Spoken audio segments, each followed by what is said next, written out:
Në lajme ndër të tjera do ndiqni kanë qenë që nisje të paqartë dhe këtë kanë konfirmuar dhe sot studentë Gjirokas kanë dalë në mbrojtje të drejtorisë trajtimit studentor e shkarkuar nga Rama.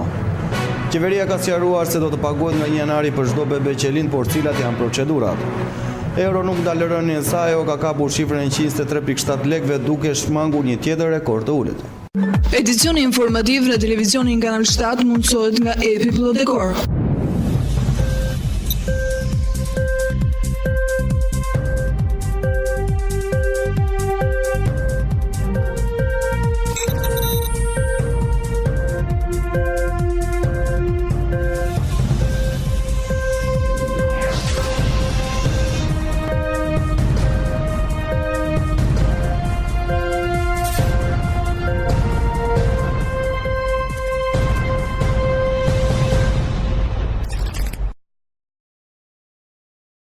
Ju përshëndes të nderuar teleshikues televizioni Kanal 7 në edicionin informativ. Ka qenë të paqartë që në nisje dhe sot e kanë konfirmuar studentët Gjirokas kanë dalë në mbrojtje drejtoresë trajtimit studentore shkarkuar nga Rama.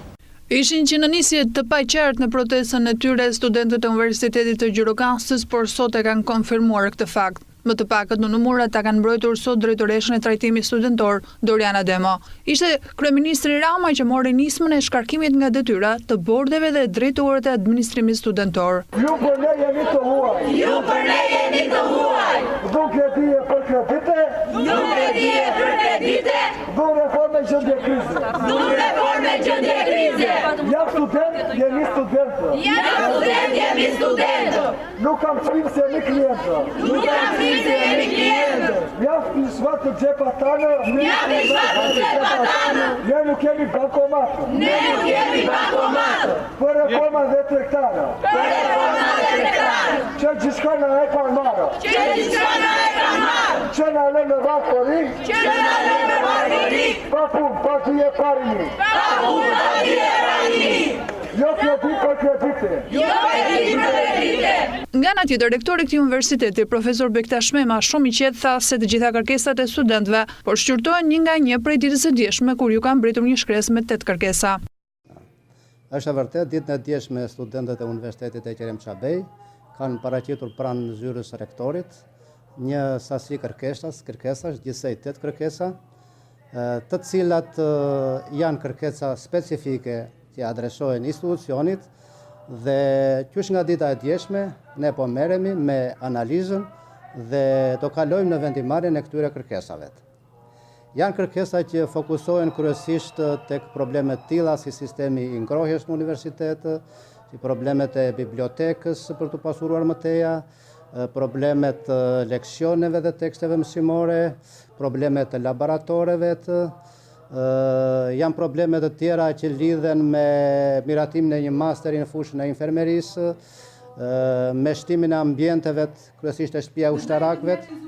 Për sa i përket bazës laboratorike, edhe problemeve të bibliotekës, edhe problemeve të tekstet mësimore, është një problem që do të analizohet dhe meqense jemi dhe në prag të vitit të ri kalendarik, do të trajtojmë detajimin e buxhetit, do të ketë më shumë fonde në këtë aspekt dhe do të jenë kërkesa që do të jenë në rrugën e zgjidhjes duke parë me prioritet. Pra do të ketë zgjidhje.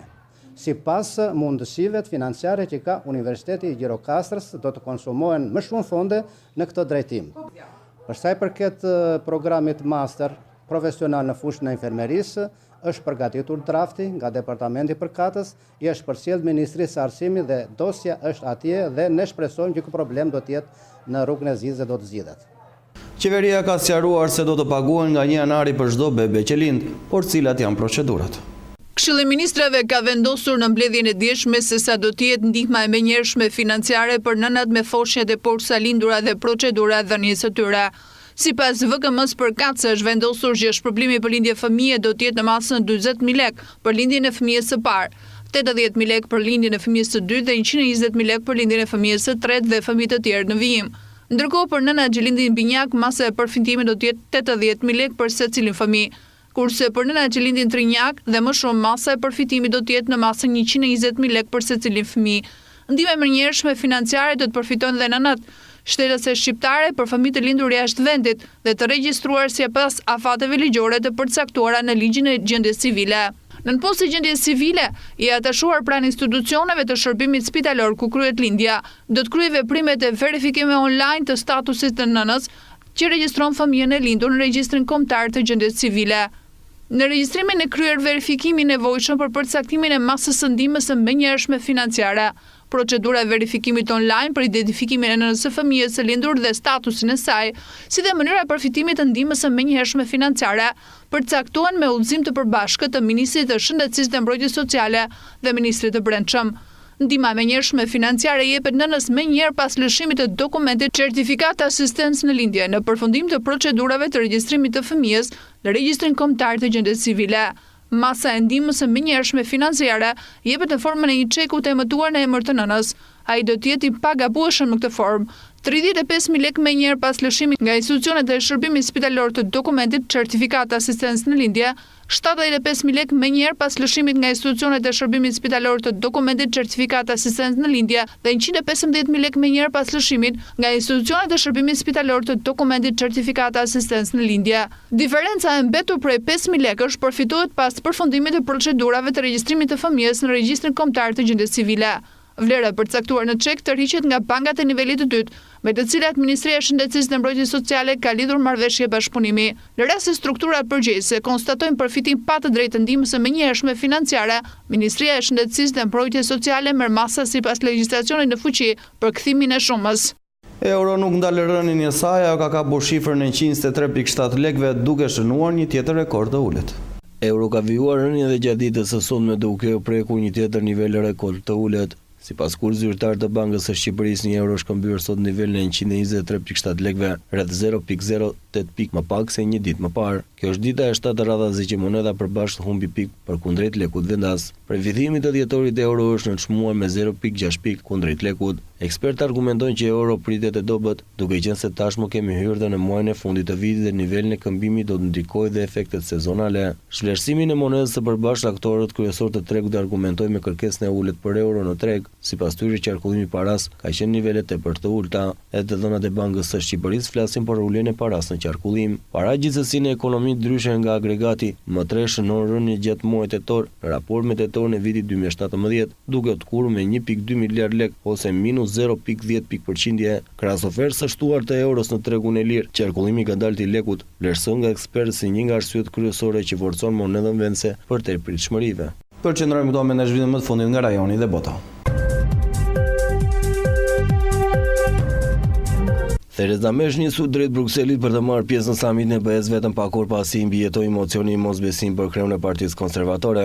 Kryeministri është vënë në kërkim të angazhimit të drejtuesve ligjor në udhëheqës të Bashkimit Evropian mbi kufirin irlandez, një nga pengesat kyçe për debutit britanik që kundërshtojnë marrëveshjen e saj me Brexit. Bashkimi Evropian gjithsesi nuk ka rinegociuar marrëveshjen, megjithatë mund të ketë vullnetin të japë garanci më të mëdha mbi natyrën e përkohshme të kufirmerës së Republikës së Irlandës pjesë e BE-s dhe Irlandës së Veriut pjesë e Mbretërisë së Bashkuar. Kryeministja May fitoi me emocionin ndaj saj me 200 vota pro kundër 117 kundër natën e së mërkurës. Votimi i fshehtë u mbaj si pasojë kërkesës të 48 deputetë të partisë së saj irrituar mbi politikën e saj të Brexit që sipas tij i tradhton rezultatet e referendumit të vitit 2016. Duke folur në Downing Street pas votimit, May u zotua të ofronte njerëzve të Brexit për të cilin populli votoi, tha se i kishin dëgjuar dhe shqetësimin e deputetëve që votuan kundër saj. Sipas kreut të liberal-demokratë Sir Vincent Cable, asgjë nuk ka ndryshuar në realitet pavarësisht dramës së shkaktuar të mërkurën. Ish udhëheqësi konservatori Inani Smith tha se tashmë është në duart e May për të dëgjuar zërat brenda partisë së saj dhe të nisë nxitje ndaj BE-s për zgjidhjen e ngërçit. Por çfarë fritet të ndodhë në samitin e BE-s? Kryeministja May ishte edhe më herë gjatë javës në Bruksel për të takuar me kancelaren e Gjermanisë Angela Merkel si dhe kryeministin holandez Mark Rutte për diskutuar kokë me kokë me ata çështjet e ngrita në Westminster lidhur me marrëveshjen e shkëputjes. Në samitin e kësaj ende May do të ketë mundësinë të shpjegojë të gjitha problemet ballë për ballë me udhëheqësit e 27 vende të tjera anëtare të BE-s. Ata do të shështojnë më pas se çfarë do mund të bëjnë më shumë, por pa May në sallën e diskutimeve. Plot 7 vet kanë mbetur të vdekur pasi një tren i shpejtësisë së lartë është përplasur me një lokomotivë në kryeqytetin turk gjatë kësaj të ende, sipas njoftimit të zyrës së guvernatorit të Ankaras, i cili përkeqëson në këtë mënyrë një bilanc fillestar për vetëm 4 viktimash. Sipas guvernatorit, një prej viktimave ishte makinisti i trenit, ndërsa veçtyre pati dhe 46 persona të lënduar, 3 për të cilën gjendje kritike për jetën. Më herët ishte njoftuar gjithashtu se të plagosur ishin 3 më pak. Guvernatori Vasip Sahini u tha reporter përmes një fjalimi transmetuar në televizion se 46 persona mbeten plagosur, ndërsa fatkeqësisht 8 nga qytetarët tanë u gjetën të pajet, teksa treni i shpejtësisë së lartë ishte në rrugëtimin e tij drejt provincës qendrore Konjans. Mëngjesin e sotëm pati një aksident kuroror pasi treni orës 6:30 minuta në stacionin Konjan u përplas me një lokomotiv që ishte ngarkuar që të kontrollonte shinat e të njëjtin itinerar, tha Sahin. Guvernatori shtoi se përpjekjet për kërkimin dhe shpëtimin vazhdojnë ndërkohë që hetimi teknik ka nisur për gjetjen e eksaktisë se çfarë shkaktoi përplasjen në zonën e Yamahalos. Pamjet e publikuar nga media turke tregojnë disa vagon të dalë nga binarët, si dhe mbetje nga treni i shpërndar në të gjitha pjesët e korrudhës ku ndodhi aksidenti. Prokurori publik i Ankaras ka nisur një hetim mbi përplasjen, raporton agjencia shtetërore Lajme Anadolu. Aksidenti vjen pas një tjetër fatkeqësie kurorore në Korik, ku 24 persona humbën jetën dhe qindra të tjerë u plagosën kur treni doli nga shina në provincën Tegidak në veriperëndim të Turqisë për shkak të erozionit të tokës si pasojë e rreshtet dendurave të shiut. Shtetet e Bashkuara do të çojnë Këshillin e Sigurimit të OKB-s që të forcojë qëndrimin e saj për parandaluar Iranin në zhvillimet e raketa balistike dhe kryen e teste bërtamore, tha të mërkurën sekretari amerikan i shtetit. Mik Pompeo i tha gjithashtu Këshillit të Sigurimit se embargo e armëve mbi Iranin nuk duhet të hiqet në vitin 2020 dhe të bëri thirrje Këshillit të vendos masa inspektimi dhe ndërhyrje në portet dhe ndetet të hapur për penguar përpjekjet e vazhdueshme të Iranit për ta anashkaluar kufizimin e armëve. Irani po strehon Al-Qaedën duke mbështetur militantë Taliban të Afganistan, duke armatosur terroristë në Liban, duke lehtësuar tregtinë e palishme të qymyrit somalez dhe duke trajnuar dhe pajisur milicit Shia në Irak, tha Pompeo gjatë takimit për zbatimin e sanksioneve të OKB-s në Iran. Rusia dhe Kina, të cilët kanë kompetenca të vetos në Këshillin e Sigurimit së bashku me Shtetet e Bashkuara, Francën dhe Britaninë, nuk kanë gjasa të mbështesin masat e propozuar nga Pompeo. Në shkurt, Rusia vuri vetëm ndaj përpjekje nga perëndimi që Këshilli i Sigurimit të thërriste Teheranin rezolut mbi Yemenin. Presidenti amerikan Donald Trump vendosi të braktisë këtë vit një pakt mes Iranit dhe perëndimit, sipas të cilit Teherani merrte përsipër të ndërprisë programin e tij bërtamor. Me daljen e shërbave nga pakti, Trump riaktivizon sanksionet ndaj Iranit, ndërsa disa shtete të Bashkimit Evropian po përpiqen të shpërtojnë marrëveshjen e 2015 me Iranin, duke rritur tregëtinë me Teheranin. Prokuroria antiterrore e Francës u ka thënë gazetarët se agresori i Strasburgut bërtiti Allahu Akbar, ndërsa hapi zjarr ndaj njerëzve në një treg të Krishtlindjeve. I dyshuari kryesor, që sipas mediave lokale quhet Cherif Çekat, është i njohur për autoritetet si dikush që u radikalizua në burg. 21 vjeçari kishte një armë dhe një thik dhe ka shkuar në zonë ku ka kryer krimet në një taksi, tha Hetic. Agresori ishte mburur shoferit, i cili pasi ka folur me policinë u ka thënë oficerëve të rendit se Çakir kishte vrarë 10 vet në të shkuarën dhe se ishte plagosur dikur në një shkëmbim zjarri me ushtarët. 4 persona të lidhur me dyshuarin janë arrestuar gjatë natës së vrasjes në Strasburg, shton Hehic. Burime pranë hetimit cituar nga agjencia e lajmeve Reuters thanë se ishin nëna, babai dhe 2 vëllezërit e tyre të dyshuarit. Qindra oficerë janë të përfshirë aktualisht në kërkimin e personit të armatosur. Zënës ministri i Brendshëm Laurent Nunes më herët pranoi se ai nuk mund të ishte më në Francë. Strasburgu është afër kufir me Gjermaninë. Ministri i Brendshëm Christopher Kastner tha se vendi ka kaluar nivelin më të lartë gatishmërisë duke zgjeruar kompetencat e policisë dhe duke rritur vigjilencën. Ai shtoi se kontrollet kufitare ishin forcuar siguria në të gjitha tregjet e Krishtlindjes politet. Kryebashkiaku i Strasburgut Roland Reis tha se tregu i Krishtlindjes do të qëndrojë i mbyllur edhe të njëjtën, me flamurin e ulur në gjysmë shtiz në sallën e bashkisë lokale. Duke në pas zhvillimin nga rajoni dhe bota, përqendrohemi sërish me informacion në vend. Cilësia e mjedisit në vendin tonë është cënuar për shkak se mungojnë fondet për monitorim. Cilësia e mjedisit në vendin tonë më së pari është e cënuar për shkak se mungojnë fondet për monitorim. Agjencia Kombëtare e Mjedisë nëpërmjet një analize për gjendjen e mjedisit vënë në duke se monitorimet e cilësisë së ajrit, ujrave dhe mjedisit në tërësi ishin shumë të kufizuara për shkak të mungesës së fondeve. Kosto e parashikuar e monitorimit të mjedisit ishte 250 milion lek. Për vitin 2016, fondi akorduar për monitorimin e mjedisë në Agjencia Kombëtare të Mjedisit ka qenë 39.2 milion lek, ose 54% e gjithë buxhetit të AKM-s, prej 72.4 milion lekësh. Ndërsa në vitin 2017 kosto e akorduar Agjencia Kombëtare të Mjedisë për monitorimin e mjedisit është 17.5 milion lek, ose 27% e buxhetit të përgjithshëm të AKM-s, prej 64.35 milion lek akorduar në Agjencinë Kombëtare të Mjedisit nga Ministria e Financave. E të ndryshme, në vitin 2017 kosto e monitorimit të mjedisit në AKM është 27% më e vogël se kosto e monitorimit në vitin 2016. Zvogëlimi i buxhetit të monitorimit për vitin 2017 është dhe arsyeja për programet vjetore të monitorimit të mjedisë në AKM nuk janë realizuar plotësisht për nga mbuleshmëria kohore, se më saktë nuk është zbatuar frekuenca e matjes së treguesve mjedisor. Por ulja sipërfaqësore e monitorimit ka qenë i pjesshëm për efekt të mungesës së buxhetit dhe për bazë Nedrinit është realizuar një ekspert lumi ishëm 3 ekspedita, lumi Erzen 2 ekspedita,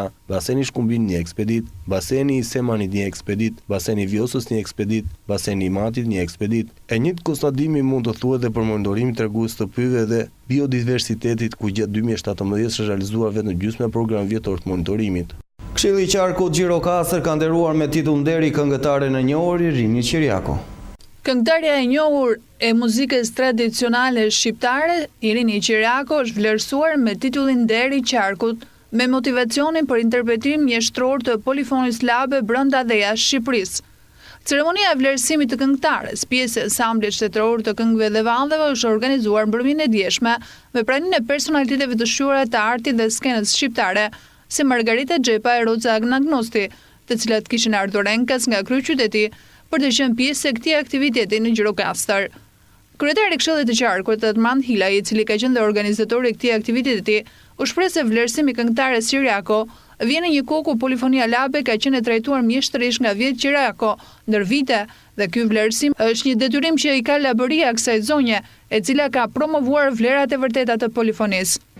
Unë jam shumë i vogël për të folur për artistë kaq të mëdhenj, duke parë brivilin e këngës labe, po dhe dy artistet e mëdha që janë lart e hollit.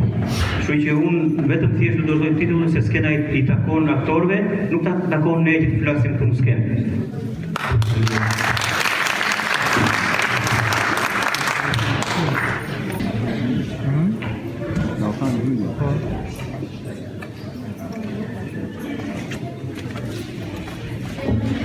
I jepet titullin Nderi i qarkut zonjës Irini Qiriako, me motivacionin për interpretim mjeshtëror të polifonisë labe brenda dhe jashtë Shqipërisë, me zërin e lartë me art, mbështetur në palëse shqiptare dhe burimet e shpirtit të lapërisë.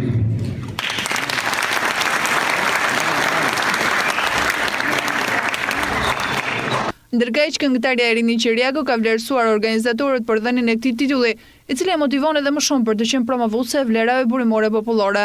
Nuk e di, kam shumë emocione, po thosh edhe shoqësinë të shkollës kreshnikes që dalë në skenat e vendit tim, skenat e botës, po nuk e di, këto janë emocione shumë të veçanta.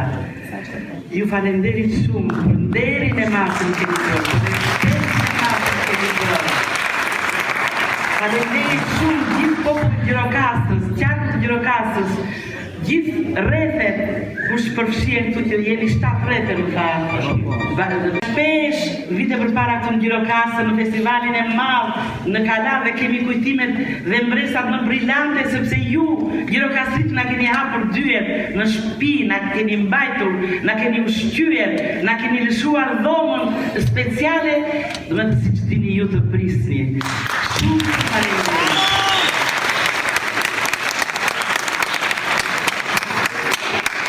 Në aktivitet kanë performuar këngëtaritë e hershme dhe të reja të polifonisë labe nga grupe polifonike nga Gjirokasta, Flora e Tepelena.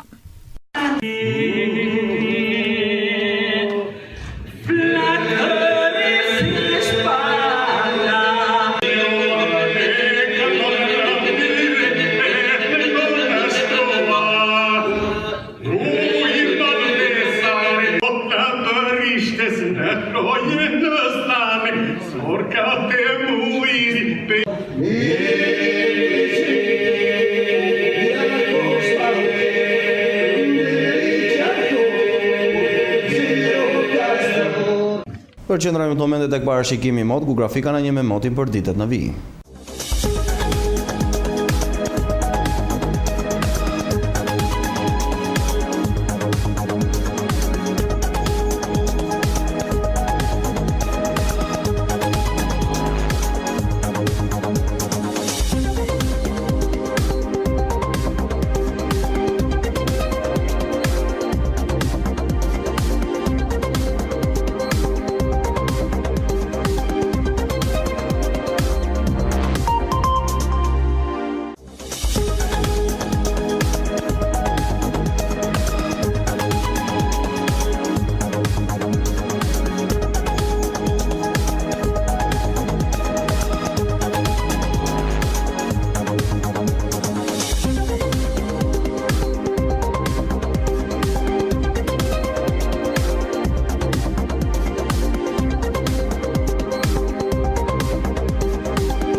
channel7gjirokastër.online.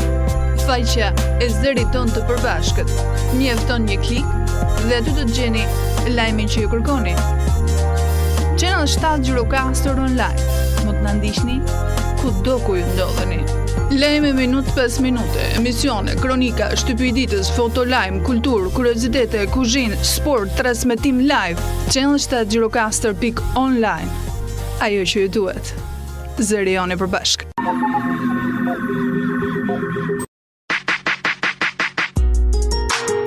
Me parashikimin e mod, përfundojmë këtë edicion informativ në shoqërinë e programit vim bashkë mirupafshim.